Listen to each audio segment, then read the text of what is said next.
പൊന്നും പണവും തന്ന് മുളക് വാങ്ങാൻ വന്ന പറങ്ങികൾ നാട് മുടിക്കാൻ ഒടുവെടുത്ത് കടലടിഞ്ഞ നാൾ.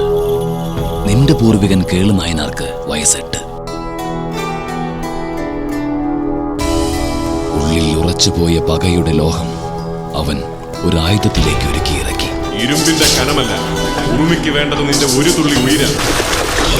പെണ്ണിനെയും പിഞ്ചിനെയും നോവിക്കരുതെന്ന് ആയുധം തന്നെ പറഞ്ഞു പഠിപ്പിച്ചത് ഏഷ്യനും കൂടിയായ അച്ഛൻ.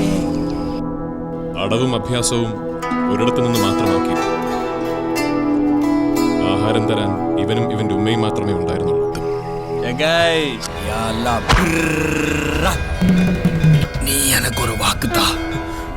പറങ്കി பேசுற வாஸ்கோண்ட பேரு നാളെ ഈ ലോകം ആൾത്തത് അതാരാ?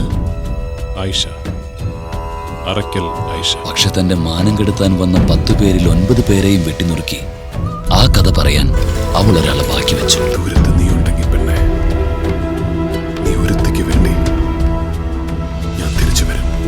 ഒരു പടയും കൂട്ടുവരുമെന്ന് കണ്ടല്ല ഞാൻ വേട്ടയ്ക്കിറങ്ങിയത്. നെഞ്ചുറച്ച് ചുവട് വെക്കുന്നവനെ തൂക്കിലേറ്റാൻ നമ്മുടെ അമ്മയുടെ നാറിൽ കുത്തിയിറക്കിയിരിക്കുന്ന ഈ അറുകൊല പാഴ്മരം ഇനി ഇവിടെ വേണ്ട.